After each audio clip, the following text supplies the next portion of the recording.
Thanks, Miro. Good morning, everyone. And today is the October 1st, 2022, and our regular weekly SIG Node meeting. Let's start like the usual. Like, Sergey, do you want to update our PR and the issue board status for last week? Yeah, sure. Thank you, Don. We did some effort in cleaning up the board. Since we also have CAP reviewers right now, it doesn't go very fast, all the triage and PR reviews, but nevertheless, we made some cleanup. And Runal, thank you for approving everything. I closed a bunch.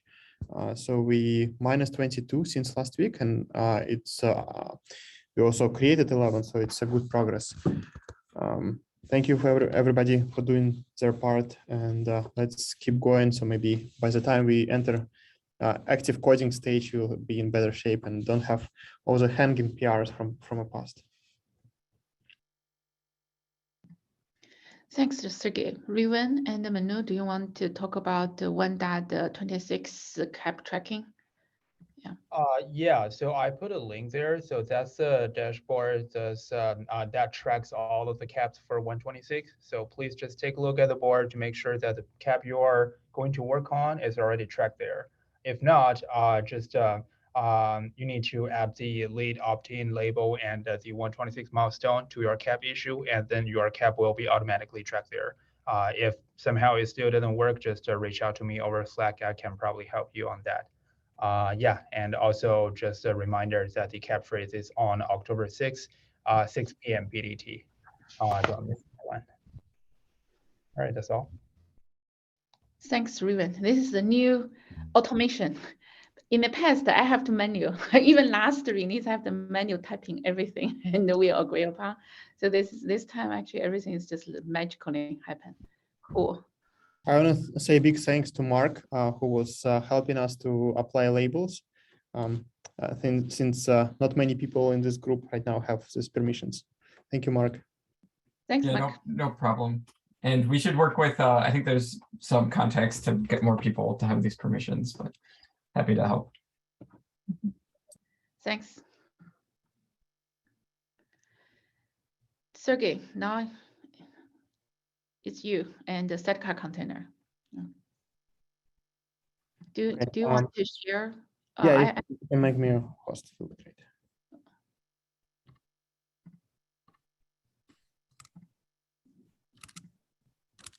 Now you can share. Yeah.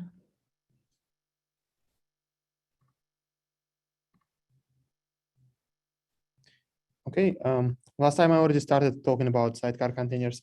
I just wanted to update people on the status of this cap, and it's a very long and actually discussed cap. Before we start, I want to tell about you. By the way, do you see my screen well, or should I make it smaller? I can probably do this, and it will be better for you. It's fine. Okay. So. User stories for sidecar containers typically you either have something that you heavily configured for your payload, like some metrics reporter containers that will run and react on specific configuration of your main container. There's some generic containers like log uploader that can take any log, and it may or may not require or like desire to get logs from init containers as well. So it's a second scenario that typically comes up with sidecar containers. Then there is a advanced scenario of Istio envoy proxy, when we inject proxy into container, configure all the communication to go through this proxy, and this proxy will need to live throughout the container lifecycle. And if Istio is not ready and not functioning, then you may not have communication outside. So readiness of your containers may depend on readiness of Istio and liveness as well. So this is a kind of very advanced sidecar container. And there is also very interesting scenarios that is business cases. For instance, job orchestration. I don't remember who suggested this scenario, but it's very interesting when you have jobs that is running, that is doing heavy calculations, but you also have sidecar, that is orchestration sidecar, that may be reporting status of your job, but also when it exits, it signals the main job to terminate, because this means that this job is no longer needed. So have some sidecars that runs almost like it runs in the background, but if it wants to terminate the pod, it can. So these four scenarios are typically what we're talking about, user stories for sidecars. And we can list all the features of sidecar containers, like they need to shut down when only sidecar containers running, or when only specific containers are not running, that also needs to shut down. So depending on the scenario, you need to, like, it may be one or another. They need to stay alive while important things are staying alive. So they, like, for instance, for jobs, you want to upload logs all the time. So if your log uploader was killed, you want to restart it anyway, even though, like, pod restart policy was never, and it will not be restarted today. Then sometimes you want to start it before you need containers, sometimes you don't. It really depends on scenario. Sometimes you want to start before specific container, sometimes before everything. There is also a scenario of being able to inject generally. So you, given a pod, you want to inject sidecar without thinking about it. So like, I just mark my things that I'm injecting a sidecar, and I can inject anywhere and it will behave nicely. Today, you need to really think about, like, where you inject, what's the restart policy, how to react on it, and stuff like that. And also more advanced scenarios when readiness and liveness have interdependencies. So you may depend on other containers' readiness, or other containers may depend on your readiness and liveness. This is advanced use case. And we've been discussing in the past, when we started sidecar container 3 years back, we had this conversation, and this conversation hit a wall of misunderstanding where we're going as a SIG node. So we couldn't decide what the ultimate flexibility solution will be. So original proposal was scoping it a little bit, and then we said that we cannot decide whether this scoping is fine, because we cannot decide what the ultimate flexibility solution will be. And ultimate flexibility to satisfy all these features will be ability to set interdependencies between any two containers, to start them in very different sequence, and to have some readiness and liveness interdependency as well. I don't have clear understanding that this is ultimate flexibility that we need, but it's ultimate flexibility to satisfy any scenario ever. So if we have that, then there will be no questions to ask any longer about pod lifecycle. But it's not clear whether we want to get that, because we ultimately design Kubernetes, where a pod will manage the, like, have scheduling inside the pod for other containers, and like very advanced use cases there. So again, talking about scoping the problems, as I said, first attempt to scope the problem was 2 years back. It was a proposal to create a class of containers called sidecar, and these containers will be easy to inject. So it will satisfy this scenario, because you just inject container with a specific property, and it will be, you don't need to think about what other containers are defined here. Proposal was to shut down this container when main containers are shut down, and also it will be restarted whenever, while main container is still running. So a restart policy will be overridden. Anyway, this discussion of this scenario hit the wall, because we wasn't sure whether we want to get more more properties for the semantic. So once we introduce a class of sidecar, we, like, some people suggesting, like, but this sidecar should also change the startup ordering, so they need to start before all other containers. And other people saying this container should start before init containers. So we hit a wall, like, again, like, we don't know what the ultimate solution is. If you introduce this class today, then next release we may need to have sidecar before init sidecar. And then we need to have a next class of containers called sidecars, like, I know, start later. So we didn't want to get into that, and we said that we will try to come up with a design, with different type of design of ultimate solution. So there was a 2 document floating around, one about layers approach from Tim Hocken and another idea wasn't ever documented about systemd-like binds to approach. Anyway, but again, this ultimate flexibility solution, it was hard to discuss because there were not too much interest in like designing that to the end, or like not enough time from key players, I would say.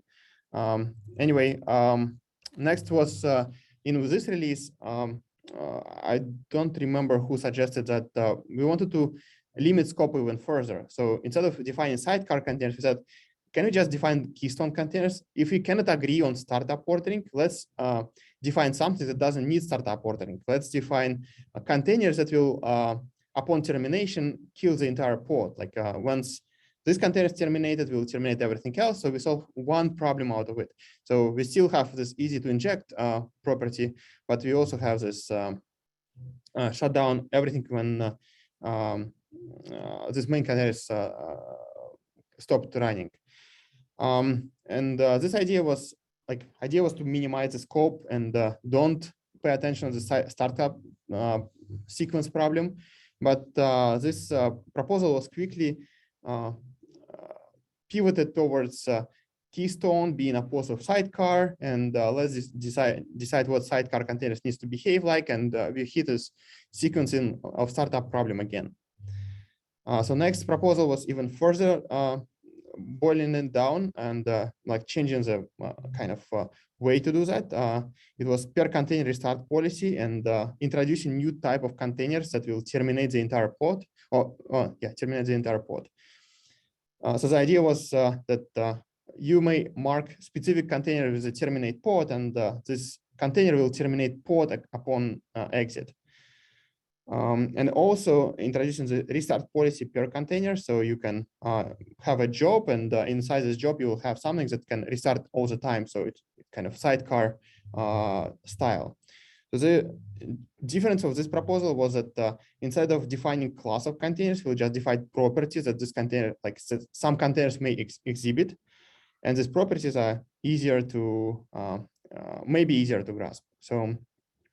And again, I think this proposal hit a wall of not being like not solving this easy to inject property, and it's a pivot to different directions. Pivot of from let's solve sidecar container problem to let's introduce some properties for some containers that may solve the sidecar problem, but it doesn't solve sidecar problem in general. So it's a pivot, like big pivot that maybe may help to solve the problem, but it's a little different. So, and finally, binds to semantic that we discussed before.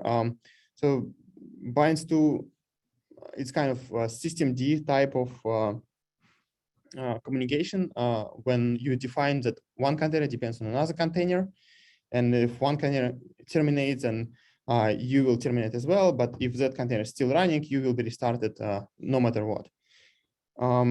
This also hit a wall of not solving this like generically injecting property of sidecar containers. Plus, it has some other concerns about being useful for very simple use cases. And Tim Hawkin created this slide deck explaining how binds to may live together with sidecar equal true by saying binds to has like star notion support. So star containers has like maybe selector of containers that applies to some containers and doesn't apply to other containers. But it's not systemd style. So we kind of pivoting off systemd, and that may be problematic. So anyway, I combine this list of questions that we need to solve before proceeding on sidecar containers. And I wanted to understand if there are like, maybe we need to have some working group on like sidecar containers for 127.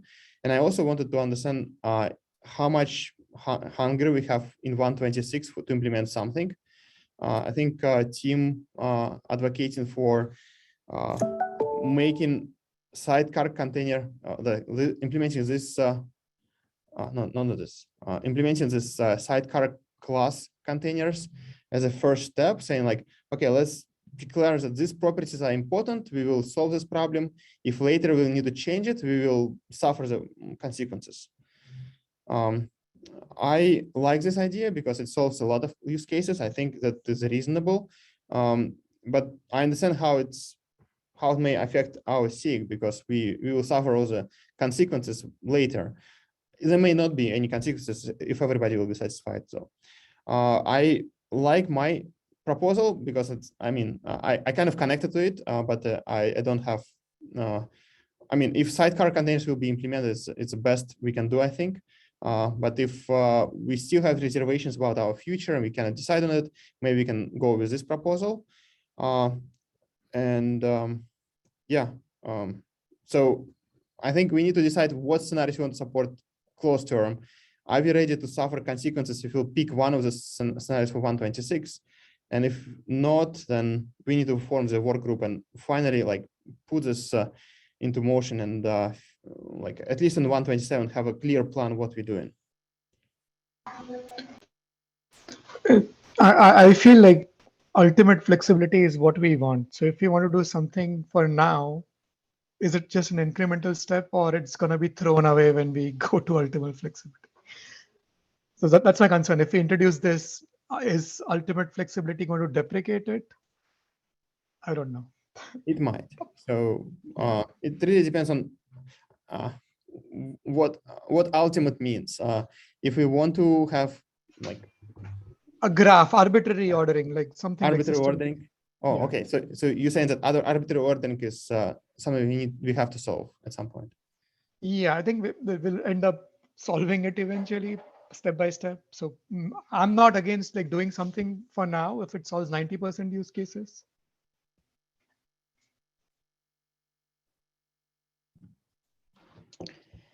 It still is the bigger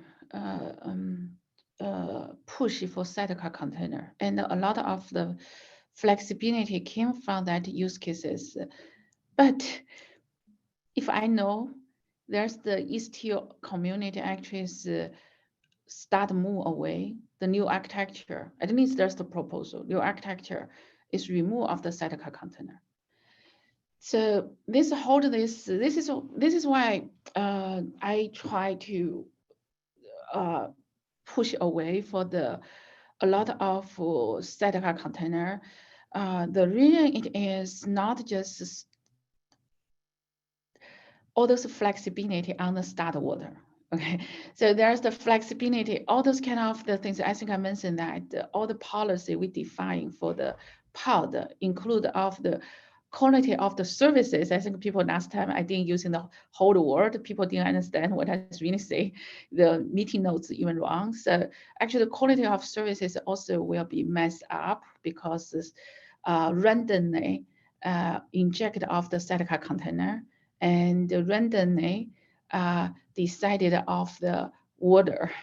And also there's the overhead, because if I remember correctly, there's the certain use cases is actually is kind of the opposite of the init. They want a clean up container, but they couldn't do that because we don't solve this ultimate of the flexibility and the start order. So they end up, they want to, even that one is only do the logging upload.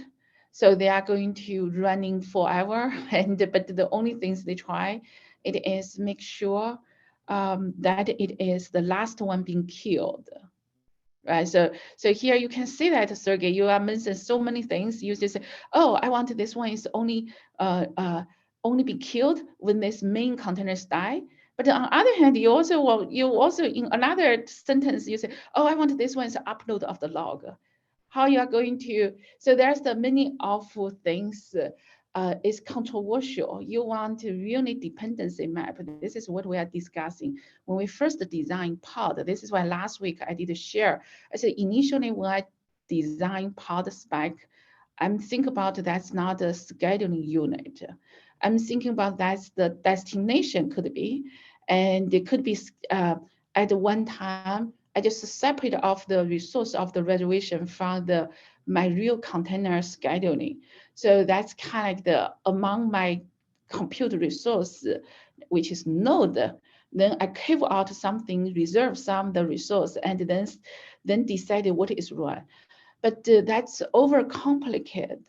So a lot of people think about that cannot fly. So we decided majority cases, like the more than 90% of the cases, we at least that time I believe people give me 95% of the use cases we don't need. So let's just go with a simple version. So a lot of things go simple version. We even change next restart policy become to per pod. We even change of the quality of the services become to per pod. So even original version is per container from me. So a lot of things. So that's why I agree with Manu. If we really want to do this one, we basically need ultimate flexibility and order. Then we need to start from that one thinking, because all the use cases listed here, actually it is require ultimate flexibility here. Yeah, to solve all the scenarios, you need to have ultimate flexibility. I agree. But yeah, the question is, if we get to this ultimate, can we get to like very close to this ultimate flexibility by introducing a couple more types of containers and be done with that and satisfy majority of cases and don't even go further. Anyway, okay. So My problem it is the sidecar container is still in moving from the sidecar container. What it is the rest of the use cases, right? And we need to understand the rest of the use cases. Then we say, oh, this is solve some problem or not solve problem. Like for example, upload of the log, I do see there's the use cases. And the other thing I may think about, there's the alternative already.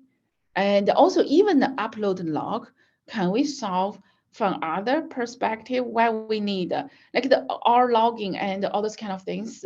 Actually it's already, can we have like the per node logging agent to upload those log? And why we need run off the container? We could do that opposite like init container and do those kind of things, but still I didn't convince me why we need a container inside this part to do the upload log. So that's kind of and a maybe per question. namespace as well, but I mean, it really will depend on architecture that customers will want to implement. Okay, so I hear that we need ultimate flexibility is like interesting. Wait a minute, Sergey. Based on your use cases, we said in here it is optimal flexibility, optimal, right? So, but if really the majority, like the is still move away from the sidecar container, the use cases will be large of the request will be dropped, right? And then we need to understand the real use cases, then understand the why, and try to see is there's the alternative.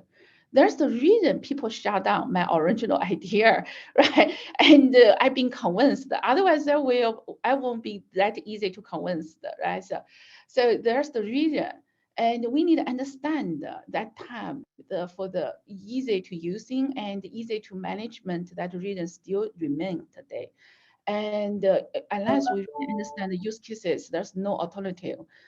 And we question us, do we want to take that complexity? I think my question is, who may decide on which use cases we support? And let's say, can we say that for 126, we're ready to support this side of use cases, and we like whatever solves this side of use cases, we will live with that because it solves a lot of problems, and we will not hold ourselves into business ultimate future. If we can, like, who will be these judges to decide? Community. See, here's the exactly reason, right? So like even Derek and I really worry about the like for example, device API, right? Even we worry about, we clearly see use cases. We prod those use cases. We help that move next stage. The problem is the sidecar container, we didn't really see it because everyone have their wish list, and we didn't see the clearly of the use cases laid out here. The only things I do see it is, I do have to agree of the keystone of the container. It is they push it forward and do the actual work. And so that's why we say, oh, okay, this is kind of we in the community and present here, and we do see this is real use cases. They couldn't work around. And but on the other hand, we reserve some of the concern, and so that's why we try to help in the community, try to help. So even we landed some feature can help of the certain use cases, because that's clearly layout use cases. Here it is, oh, I want this is one last run. Oh, I want this is run at this stage. Oh, I want this is restart. But in this case, it shouldn't restart. You need to give us the use cases to convince, because that's the complexity to the Kubernetes, right? And also the APIs will be complicated. Management Kubernetes as the whole offer that also have the complexity. So that's kind of things that we try to hold the bar, right? So we didn't see that clear. Like for example, Istio sidecar container, they came us 3 years ago. Even 3 years ago, they said, oh, we are working on something to move away from sidecar container. So a year ago, they told me, say, oh, we have that clear of the design, but we haven't implemented. Recently, I heard actually they are really have the plan. They even have the implementation and in mind, and they can move away. I haven't seen the detail yet, but at least they are from 3 years, even before that, they already decided to move away from sidecar container, because sidecar container give them actually also give them a lot of management overhead. I just want to say that. And the heart of the application owner from day one, reason I don't like sidecar container, because you are heart of the application owner. But as the Istio offer, the owner, you also hurt you, because if you want to provide management services, because there's always have the interfere between you, this sidecar container, and also the application container when you share of the pod. But the pod resource upfront didn't consider sidecar container. So there's always have like the which one should be run, which one have the privilege, those kind of things. So when they first approached me, I raised this problem. They said, oh, we want to move away. But I just yesterday, people even asked me, say, oh, Don, do you know that we are going to move away? I don't know. That is already in the which stage I haven't followed. But I do think about the people say that even people most pro on the sidecar container, they say that harm to their own. So that's why they want to move away. Yeah, okay. My only comment about, my biggest comment about ultimate flexibility is that we always block ourselves on this ultimate flexibility. So let's decide on like ultimate solution, but we cannot draw this ultimate solution. It overcomplicates things, and we're trying to create it, and then we're saying like it's too complex. Let's not do that. Let's come up with some scoping of this problem, and we come up with a scoping of this problem and getting back into this. But what is the ultimate solution? So I guess we need to maybe form some groups that will lock some decisions at least. Today we are not locking decisions, what we agree on and what we don't agree on. For my thoughts, I think it'd be really good, really valuable to get like the Istio feedback, like why they moved away from. I don't have the full context on it, so maybe there's some article or something that explains it, but why they moved away from sidecar containers. And like, for example, if they don't need sidecar containers, I feel like that was a big use case. So if that's not a use case, like, networking kind of sidecars, if that's not a common use case, then well, what are the other common kind of use cases we want to address? That was always kind of the top of mind thing I've heard with sidecars over and over is Istio. Yeah, that's also my point.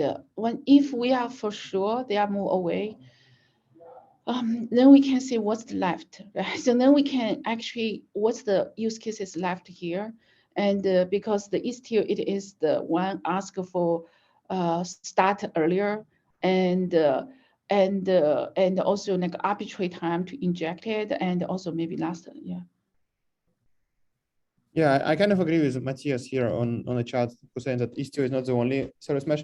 Like, if we saying that Istio is not doing sidecar containers, doesn't mean that we don't need ultimate flexibility. Doesn't mean that we never need any container starting before init containers, or guaranteed to be started first.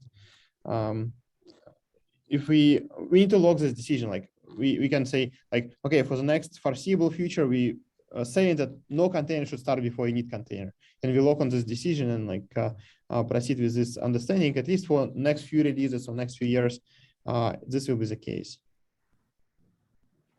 So that's why, Sergey, I think that when we're doing this ultimate of the flexibility, we basically start the pod v2. Maybe we start from the pod v2. We just go like what I said, like initially we want to have this decided.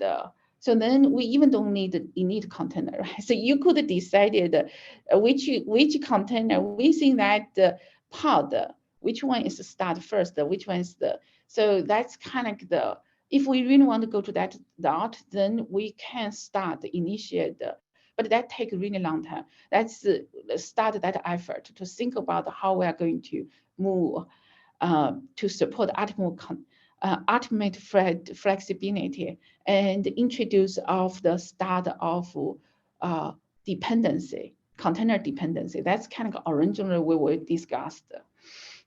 So once we will design this pod v2, what would be the next step to implement elements of it in v1, or v1 can do its own thing while we go into v2? That will be one of the questions that may hurt us again. Like it will come back to the same kind of situation as we are in today.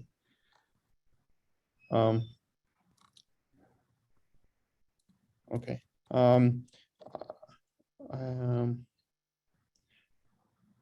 I also,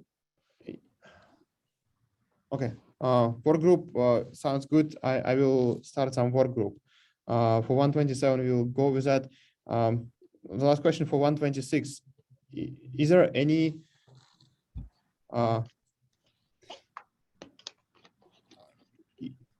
can we take some scenarios for 126? Can we agree on subset of scenarios, or it will, like, any scenario we will come up with will change pod lifecycle, pod spec definition, and probably will be for a long time there. Do we feel we can get to the some conclusion? Unfortunately, Derek is not here. We cannot get to the critical mass of like, we'll agree on like one of these can be implemented. Do you want to take any, have any say here? Like, do you want to implement like a sidecar container class? Keeping in mind that it may not be aligned with the final proposal, or keystone, or like spare container start policy, or like binds to any of this. Is there any feeling that we can make this decision soon or not?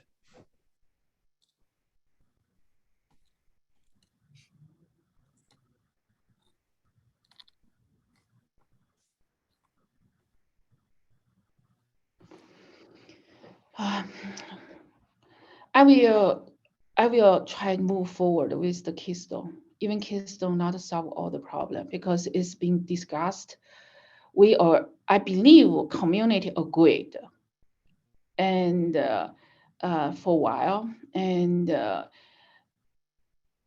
but nobody will guarantee, right? So because we need to review the cap, and so I know the team hacking already reviewed the Keystone cap, but they still have some open question there. So let's just move forward with this. But I just want to say, Sergey, even when we say the move forward, it's just we allocate investment, all those kind of things. It's not even guarantee that will be finished in 1.26, right?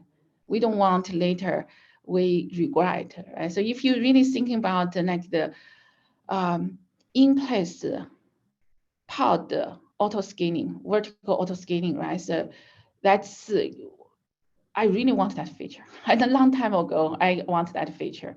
Still take years. So right, so you can see that many times I try to make that push forward faster, but there's the question, and all those questions came from community is really good one. So Yeah, it's I not. understand.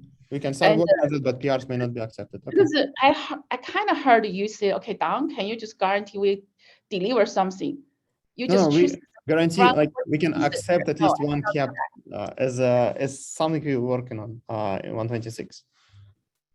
Yeah, the Keystone actually, I believe the author already commit they are going to do, and I also quickly checked with the team. He also want to make sure and allocate his bandwidth on the API review. So that's why, and I believe that's already committed. Okay, it's a good outcome. Let's proceed with Keystone and see if we can get through all the hoops in 126. Thank you. Manu, do you want to chime in on this one, because you are the you that from the SIG Node. Yeah. Yeah, I mean, I can take a look at. I'll make a pass at it as well. Yeah. Thank you. Wow. Yeah, and I think Sergey, like I'll be part of the work group for whatever we want to do in 127. Okay. Thank you, everybody. Thanks. I can keep sharing if you want. So next one is updated runtime class fields. Yeah, hey, this is just a quick question from me. This is Deep, by the way. So previously we had some discussions around like a cap around something called a runtime assisted mounting. And I'm just looking for like one recommendation around a question that came up in SIG storage. And the specific question was like today, if we look at the runtime class and the fields there, like none of them are used to kind of influence anything that the kubelet does when handling a pod. And like in SIG Node, we discussed this once, and it was specifically recommended that nothing from the runtime class should be sent out to the runtimes through CRY APIs, like except for the handler that is sent out. I was just curious, like, does that recommendation also apply to like non-CRI aspects of kubelet? The specific context we were thinking of is it okay to define some fields in the runtime class that the kubelet can pass down to a CSI plugin in the context of mounting volumes, where the CSI plugin and the runtime handler does some coordination around its mount? I was just like looking for any guidance around this. Today, there doesn't appear to be any fields in the runtime class that the kubelet looks at to make decisions around how it will handle a pod. But is that something specifically that is not recommended by SIG Node?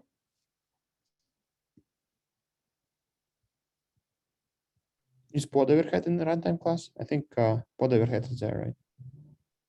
It is, yeah. But I thought that was mainly a scheduling time thing. Yeah. I mean, it's still kubelet looks at runtime class for some properties. Yeah. No, it may not be cool. No, kubelet will have some extra fields there.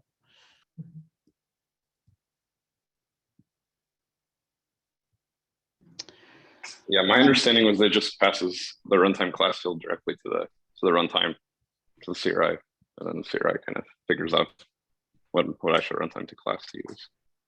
But I'm not sure if there's any other things it looks at.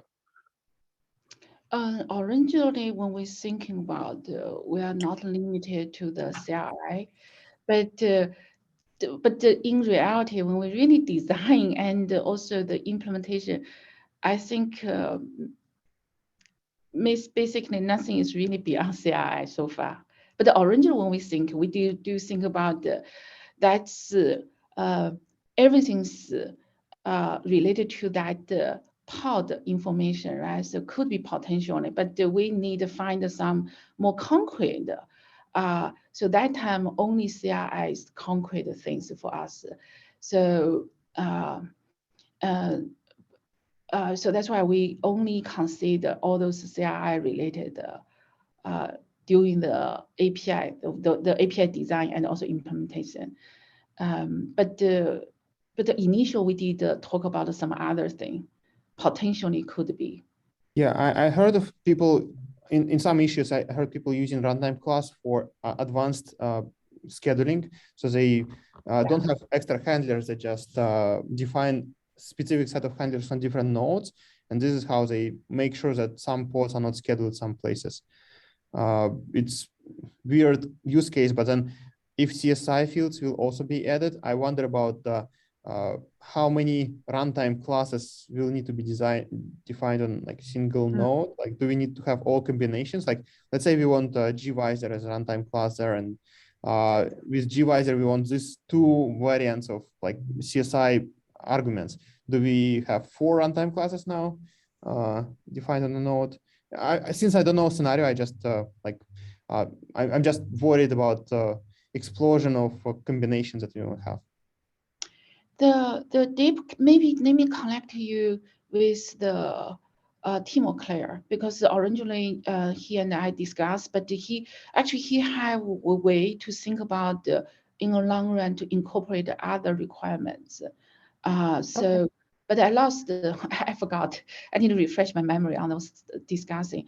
So let me connect you to the Timo Claire and about that. Yeah, can you send me? Sounds great. Thanks. I will yeah. follow up with him as well. Yeah, sure. Slack. Thanks. Thank you.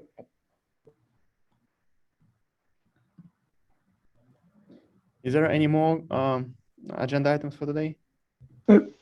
Just one thing I want to call out, a lot of the enhancements in the dashboard are at risk right now because we may need to update the milestones and so on. So folks, please open PRs, and Dawn, like we may need approval. I'm not sure if Derek is available today. Yeah. So, I can do that. Yeah, you and I can do that. Yeah, thanks. Okay, yeah. Hi, Alexei here. Can you hear me? Yep. Yeah, thanks. Quick question from one of the things that we thought might go to 126, the CRI extension to have an API for pulling image with the progress. Now, Derek mentioned on the issue that the design might take more time. That's a first cap for me. What's the acceptance criteria to take the cap into the release? So the thing itself is fairly small and it doesn't affect any existing functionality. It's an additional API that will be utilized by the components, whether outside the Kubernetes or Kubernetes itself. So now this cap only introduces the new API. So I just wanted to know whether the proposal with technical description is enough to get the thing moving into the 126, or is it common that it might take a whole release to discuss something and then get the cap released in the next release? So generally, Alexei, go ahead. I think so. Like I was making a pass with Derek yesterday, and I think it's a couple of things. One is like worrying that okay, we pulled in too many things, we don't have the bandwidth, and the second is like it didn't seem fully fleshed enough. Like, did you include the CRI changes, for example? So it should be in a state where we can say, okay, yeah, these are the CRI changes. It looks good, and we should be able to make progress. And the cap freeze deadline is like a couple of days from now. All right, thanks.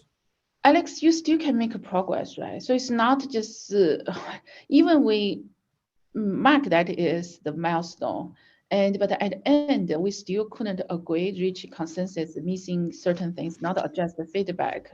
You still cannot roll out, right? But you still, even that not merge for the 1.26 as the cap, but we still can improve off the cap. We still can do the prototype implementation. Still we can make progress, and hopefully we can 1.27.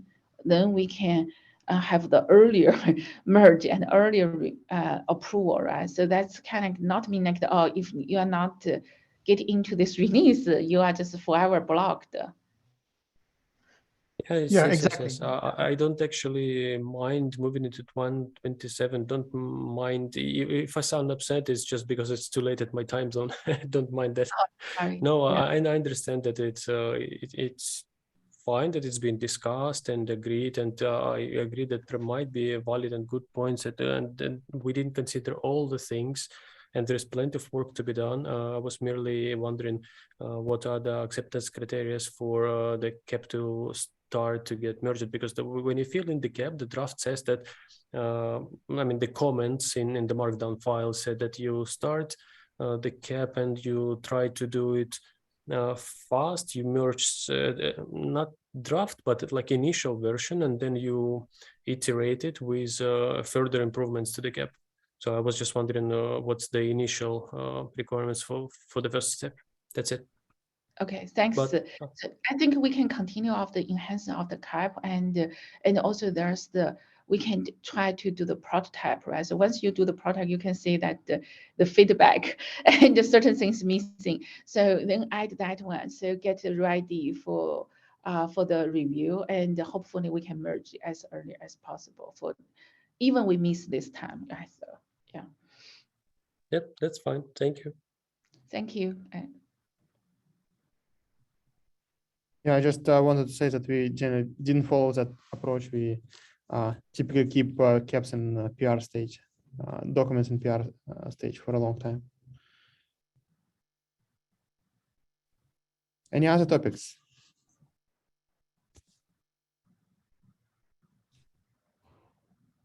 Okay, we getting 9 minutes back.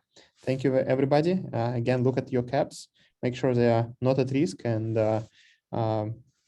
start implementing. Thank you. Bye. Bye.